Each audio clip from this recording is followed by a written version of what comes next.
The rain fell in sheets across downtown, turning the streets into rivers of neon and regret.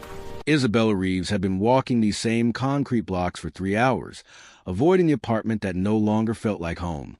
Her job at the marketing firm was gone, a casualty of the merger that happened while she was on her knees in the supply closet with her married boss, a man whose wedding ring had left marks on her skin that matched the shame burning in her chest. She'd been fired not because of the affair, but because she refused to sleep with him again after his wife found out. The scandal killed the firm's acquisition. Someone had to take the fall, and she was expendable. 28 years old, brilliant at her job, and completely ruined in a city where everyone knew everyone else's business. That's when she saw him. He sat on the pavement outside the shuttered electronics store, his clothes torn in ways that suggested neither fashion nor recent accident, but rather years of exposure. His skin was pale, too pale, almost luminescent in the rain, and his eyes held something that made Isabella stop dead on the sidewalk. Not madness, not the blank stare of the homeless she'd learned to walk past without seeing. His eyes held something like recognition, as if he'd been waiting specifically for her, in his lap. He held something that caught the light wrong.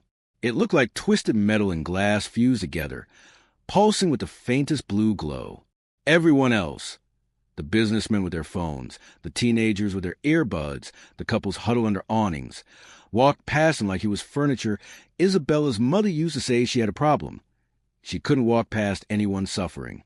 It had gotten her into the supply closet and out of a job. But something about this man made her pause. Maybe it was that he didn't look hungry or sick. He looked like someone who'd been hit by something catastrophic and was still trying to understand what had happened. She went to the coffee shop on the corner and bought him soup. When she returned, he was still there, the device still held carefully in his pale hands. She sat beside him on the wet concrete, not caring about her Valentino coat, not caring about anything anymore. He flinched when she moved, not from fear, but from surprise, as if she were the first person to materialize as a solid object in his recent memory. "You're real," he said. His accent was indeterminate, his voice layered with something that made her think of radio frequencies and solar winds. "I wasn't sure anymore if I could perceive real things.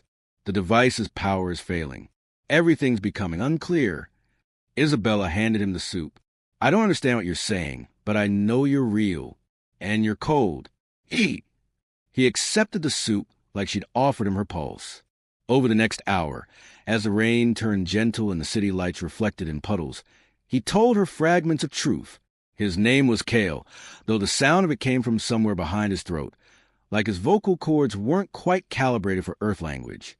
The device was a distress beacon. The crash happened weeks ago. The injuries healed because his biology was different, but he couldn't fix the beacon, couldn't contact his people, couldn't hide forever. The city was becoming dangerous because his cellular signature, essentially his smell to any advanced sensor, was degrading. Soon, if the beacon wasn't repaired, he'd be truly stranded. She should have called the police. She should have called a mental institution. Instead, Isabella invited him to her apartment. The shower was the first time she saw him without the disguise of shock and exhaustion. His skin, when clean, seemed to hold light differently. His hair was almost silver, his eyes too large, too knowing. He stood under the hot water, without reacting to the temperature, his stillness so perfect it frightened her. But when she wrapped him in a towel, an absurdly domestic gesture, he touched her face with one finger, carefully, like she was the most fragile thing he'd ever encountered. "Why?" he asked. "You have nothing to gain. I'm a problem you could erase by making one phone call." Isabella realized then that she'd spent the last week caring about what everyone thought of her. The affair, the scandal, the failed career, it had all been about perception, about being seen, about matching a world that ultimately didn't care. But this man saw her, actually saw her, in a way that had nothing to do with her reflection. "Because I stopped for you," she said. "And stopping was the first honest thing I've done in years. I'm not going back." He kissed her then, and it tasted like electricity and rain, like every star collapsing into a single point. His hands in her wet hair, her hands on his impossible skin. It was tenderness and hunger at once, the kind of kiss that rewrites everything that came before. When they pulled apart, his eyes held hers with an intensity that suggested he was reading not just her face, but the entire architecture of her soul. "I can't stay," he whispered against her mouth. "Even if I repair the beacon, I have to leave." "I know," Isabella said, "but you're here now." And for the first time since the scandal, she meant every word she said. 3 weeks into harboring an alien in her studio apartment, Isabella had created an entirely separate life. Mornings were normal, coffee, checking job boards, pretending to care about her future. But afternoons belonged to Cale. She'd watch him study the city from her window with an expression of profound grief, as if he were memorizing something he'd never see again. His skin would shimmer in certain lights, and she'd learned that it happened when he was feeling strong emotions. Happiness made him iridescent. Sorrow made him almost translucent. The distress beacon remained broken on her kitchen counter, surrounded by electronics she didn't recognize and components that occasionally emitted soft hums. Cale had tried everything. His people's technology required materials not found on Earth, frequency calibrations that relied on star positions Earth had never mapped. Every day without a solution brought him closer to the expiration date, encoded in his biology, his borrowed time. She didn't tell him that she'd stopped looking for work. Didn't tell him that she'd cashed in her retirement savings. Didn't tell him that his presence had become more real to her than her entire previous life. And absolutely didn't tell him the truth she discovered 3 days ago, sitting alone in her doctor's office with pale blue walls and the faint smell of sterilization. She was pregnant. Not by the married man. Not by anyone she expected. The biology of it was impossible, which made it perfect somehow. Exactly the kind of impossible that had become her normal. She'd asked the doctor to run the test 3 times. The 3rd time, the doctor looked at her with a mixture of confusion and professional concern. "The genetics are unusual," the doctor had said carefully. "We can continue the pregnancy if you wish, but you'll need to be monitored closely. The fetal development is progressing faster than normal." That night, Isabella made dinner, a real dinner, with candles, something she'd never done before. Cale watched her move through the kitchen with his usual expression of wonder, as if Earth women performing domestic rituals were the most fascinating species adaptation he'd ever witnessed. They ate on the small balcony overlooking the city. Cale didn't eat much anymore. His system was breaking down, the borrowed time running short. But he sipped the wine she'd chosen and let his shoulder touch hers as they watched the sunset paint the sky in colors no human city had a right to be beautiful in. "I've been thinking," she said, and his hand found hers immediately, "about what happens next, after you fix the beacon, when you have to go back to your people." His fingers tightened around hers. "Isabella, let me finish. What if there was a reason you crashed? Not an accident. What if you were supposed to be here?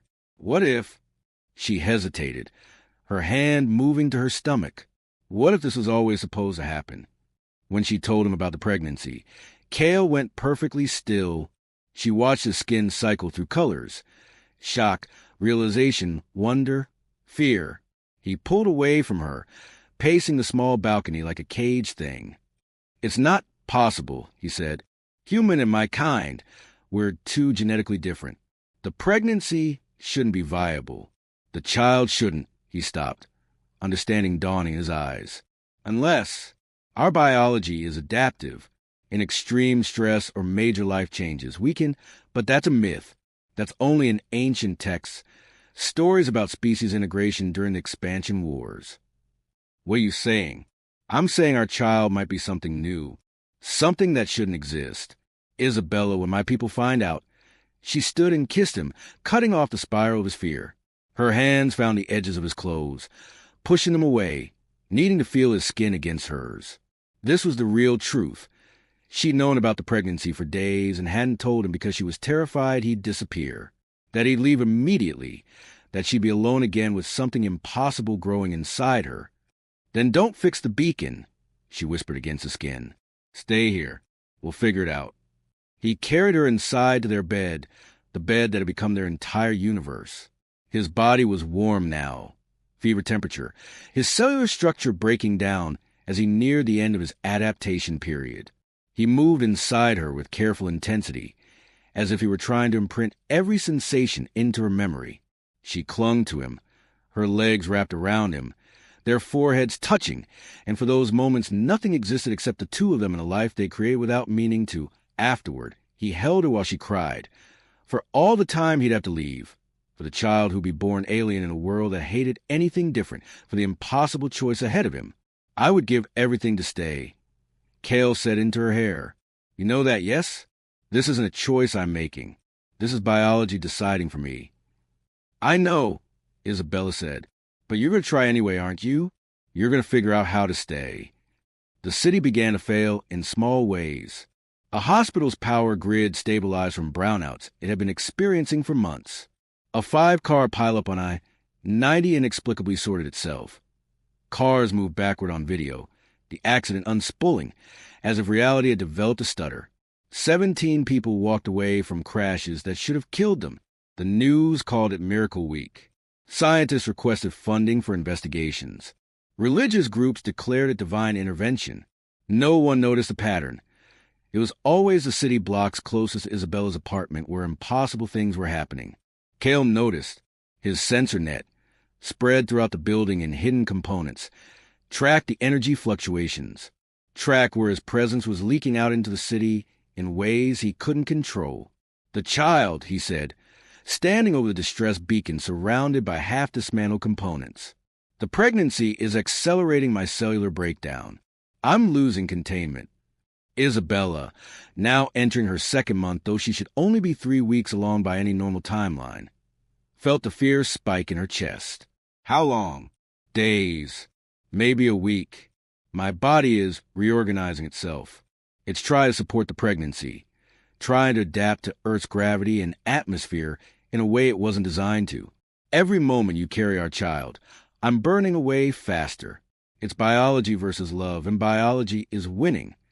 They made love that night with the desperation of people running out of time. Cale's skin burned against hers, his fever climbing, his kisses tasting like goodbye. She rode him slowly, watching his eyes stay locked on hers, his hands gripping her hips like he was trying to hold her entire world inside his palms. When she came, he whispered things in his own language, things that sounded like prayers or promises or both.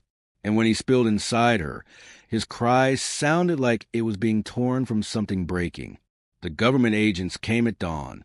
They had satellites and thermal imaging, and by the time they could point sensors at the anomalies, they'd triangulated Cale's location. There were no loud sirens or dramatic breaches, just men in suits and women with clipboards, perfectly polite as they explained that there had been reports of unusual activity, and they just wanted to ask some questions. Isabella opened the door to find 6 of them standing in the hallway, their eyes too knowing, their posture too ready for violence. We're from the Department of Advanced Threat Assessment, the woman in front said. She had her black hair pulled back, so tight it looked painful. Her name badge read Dr. Vasquez. We have reason to believe you're harboring a non-Earth biological entity. We need you to step aside. Behind her, Cale's voice cut through. Isabella, don't let them.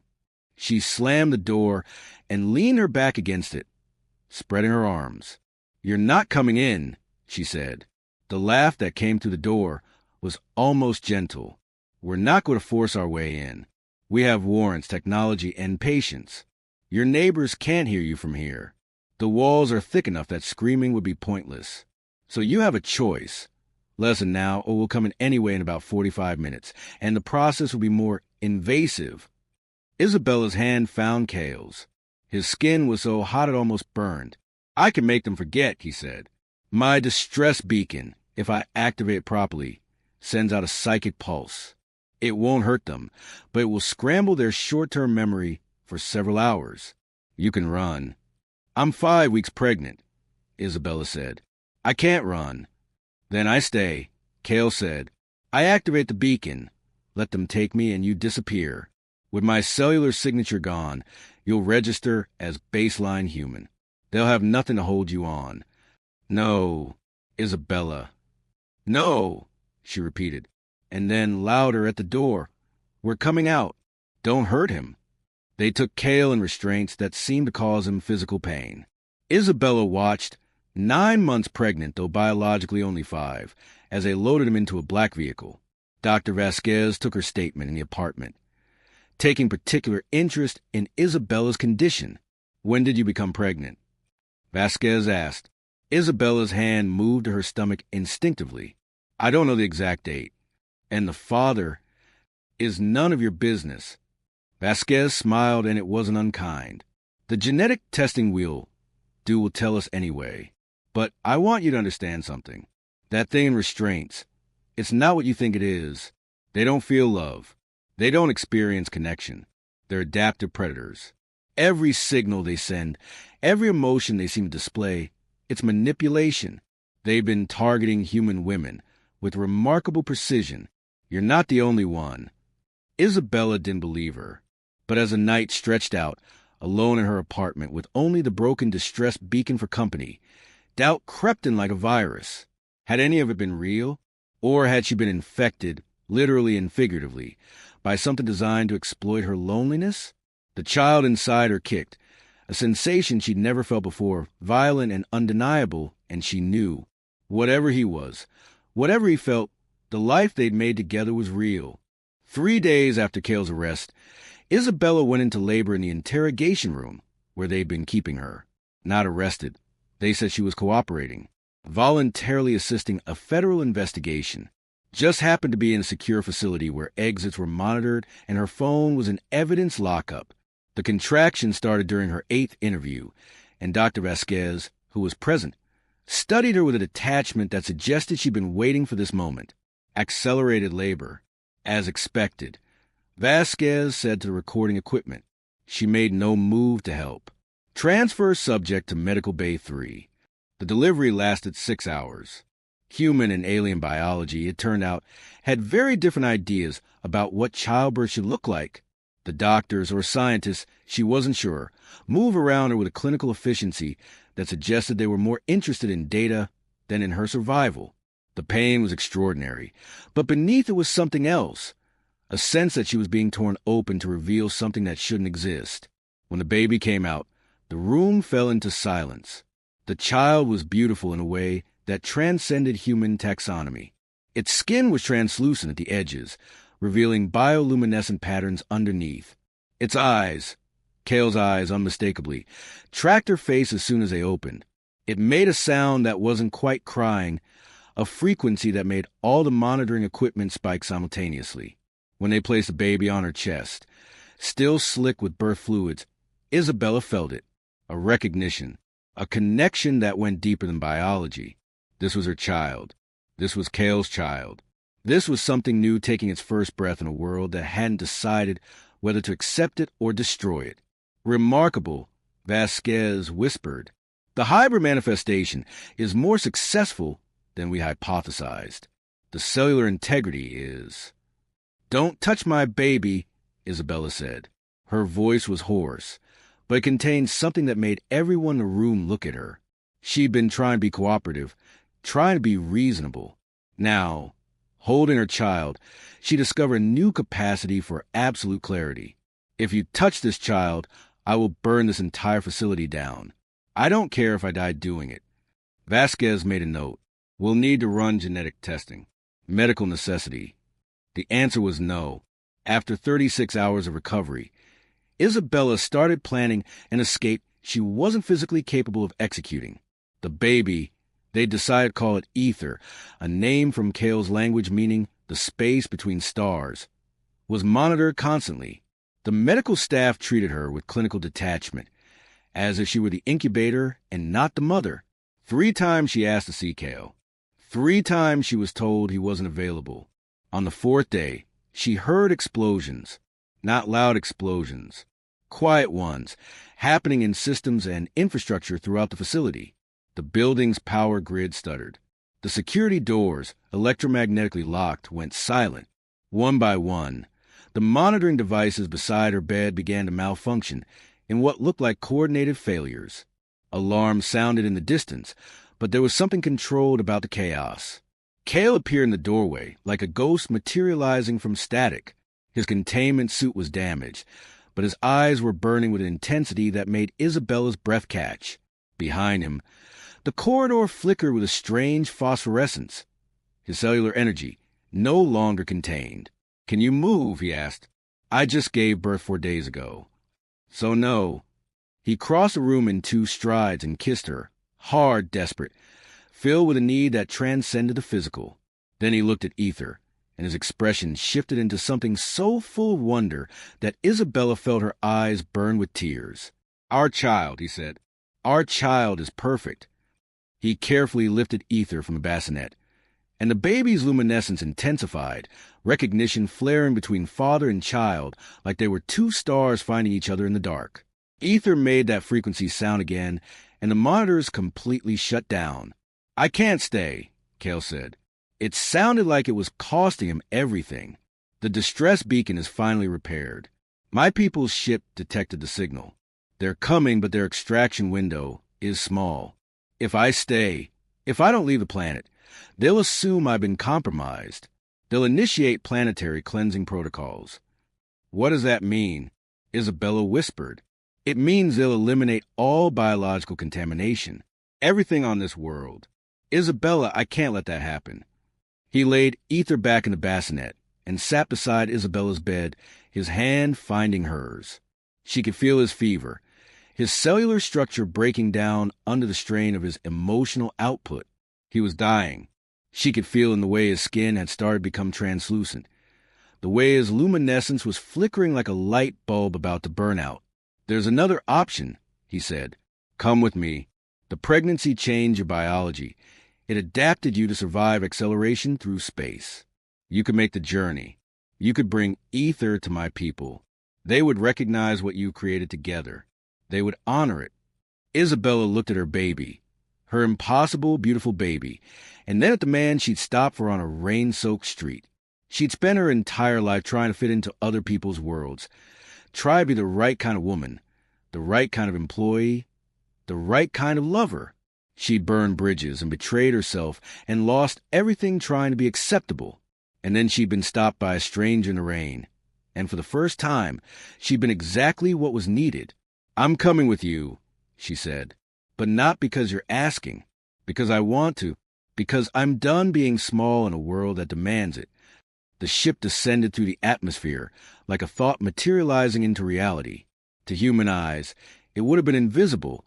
Cale's people had mastered the art of existing in the spaces humans couldn't perceive. But Isabella could see it now.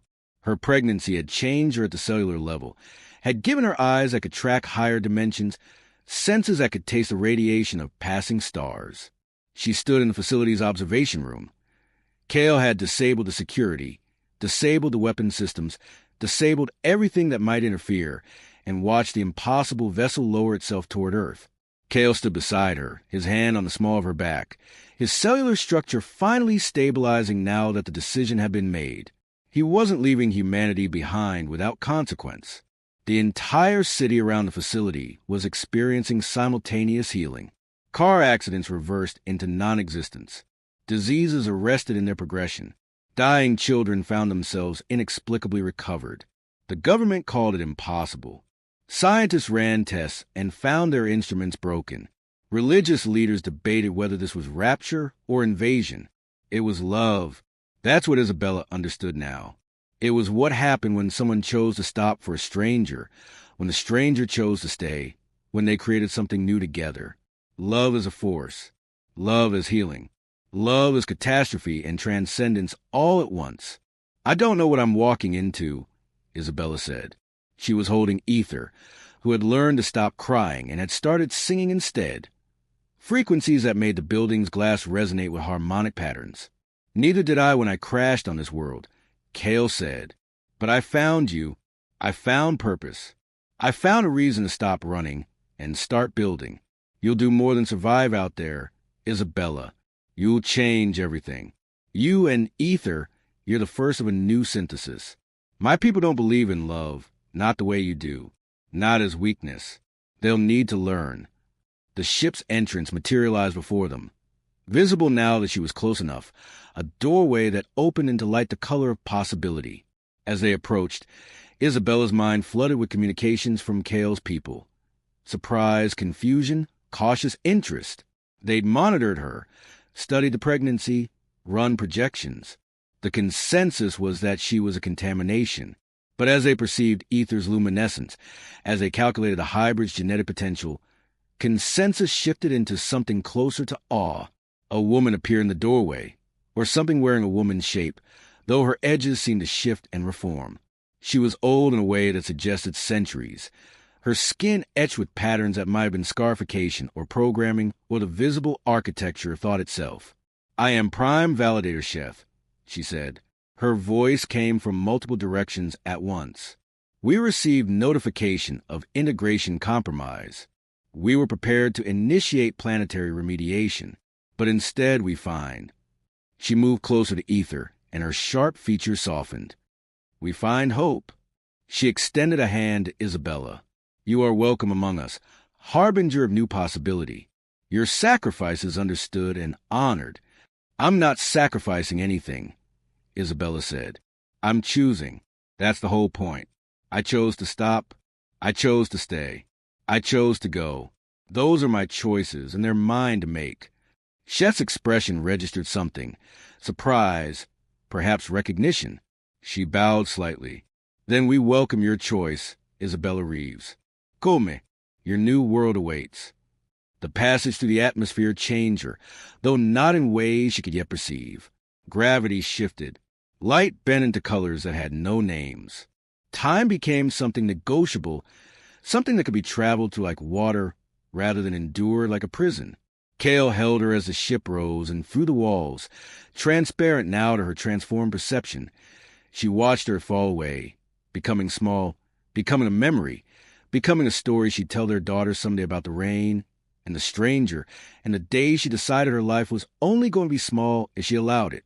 Ether grew rapidly during the journey, what Kale's people called accelerated integration. By the time they reached the central orbital station, the baby had learned to speak in 3 languages, to perceive in 6 dimensions, and most importantly, to bridge the gap between human and alien perception in ways that made both species stop and listen. Scientists from Kale's people approached Isabella with questions that took hours to ask and answer. They wanted to understand, how did human consciousness experience love? What biological markers correlated with human devotion? Could these qualities be preserved or enhanced in hybrid offspring? Isabella realized she'd become a bridge, not in a submissive way, not in a way that erased her humanity, but in a way that suggested the universe was larger and stranger and more full of possibility than she'd ever imagined. Her choices, her willingness to stop for someone else, her capacity to love something that shouldn't exist, these weren't weaknesses. They were tools for building new worlds. Months later, Kale took her to see the planet that would become home. It was vast and strange, with continents that sang and oceans that remembered the past. Her body continued to adapt, her perceptions expanding to accommodate the new reality. But at night, when Ether was sleeping in a pod designed to nurture hybrid biology, she and Kale would lie together in their quarters, his hand on her breast, her fingers in his silver hair, and she'd remember the rain. "Do you regret it?" she asked him once. "Regret requires the ability to imagine a better timeline. I cannot. Every moment of pain, every moment of uncertainty. It led here. It led to you. To us. To Ether being the first of something the universe has never seen before. How could I regret that?" "The Earth government is looking for me," Isabella said. "They're saying I'm an accomplice to alien conspiracy. They're calling me a traitor. They're afraid," Kale said. "Fear makes species do strange things. But they can't reach you here. You're beyond their jurisdiction now, beyond their understanding. You're something new." "I'm Isabella," she said. Still, just Isabella, who stopped for a stranger in the rain. "No," Kale said, and his eyes held all the stars at once. "You're Isabella, who saved an entire species by being brave enough to love something impossible. You're the woman who chose to be more than she was told she could be. You're the mother of the first bridge between worlds. You're not small anymore. You were never meant to be." She kissed him then, and tasted starlight and possibility, and all the futures they would build together. And in a city far below, in a rain-soaked street where a stranger had once sat holding a broken device, humans continued their lives unaware of how close they'd come to destruction, unaware that they'd been spared by a woman who'd stopped for someone no one else could see. They didn't know her name or her story. They didn't know that love had saved them, not the romantic kind, though that was part of it, but the kind of love that insists on seeing the full humanity in the discarded, the different, the dangerous. The kind of love that stops in the rain and offers soup to someone the world had already written off. That kind of love was more powerful than any weapon system, more transformative than any technology. And Isabella, standing at the edge of a new world under a sky that held 17 moons, understood that she'd always been waiting for this moment, waiting for the day she'd be brave enough to stop running from herself and start running toward her own infinite possibility.